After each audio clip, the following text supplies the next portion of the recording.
ल फेरि मैले अर्को क्वेसन लिएर आएको छु। दुईवटा बडी छ अरे, एउटाको भेलोसिटी v1 छ, अर्कोको भेलोसिटी v2 छ।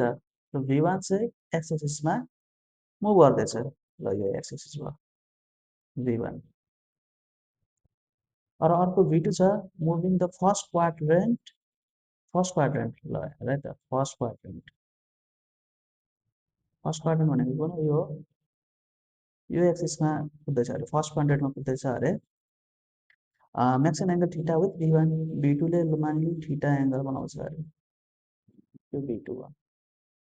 यहाँ बनायो थीटा एङ्गल, थीटा बनायो भने यसको दुईवटा कम्पोनेन्ट होला।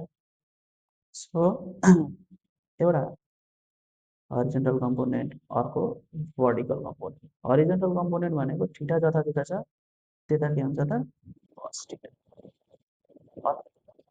Sign v2 sine theta. अब यहाँ हेर्नु, हामीलाई के सोधेको छ?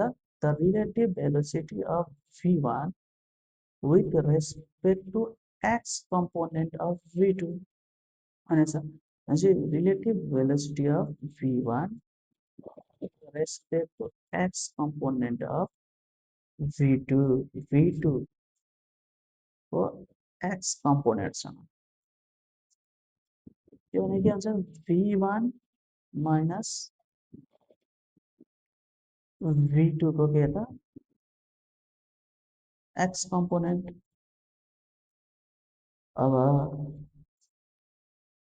यहाँ हेर है त, v1 भनेको कुन हाम्रो? यो हो v1 त हाम्रो एक्स एक्सिसमा मात्रै कुदिरहेछ भनेपछि यसको एक्स कम्पोनेन्ट भने पनि जे भए पनि हामीसँग अहिले म्याग्निट्युडहरू केही नदिएको भएर v1 नै लेख्नु पर्यो माइनस।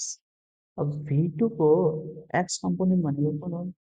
यो एक्स एक्सिस भनेपछि x component v2 cos theta भनेपछि एन्सर के हो त? v1 minus v2 cos theta.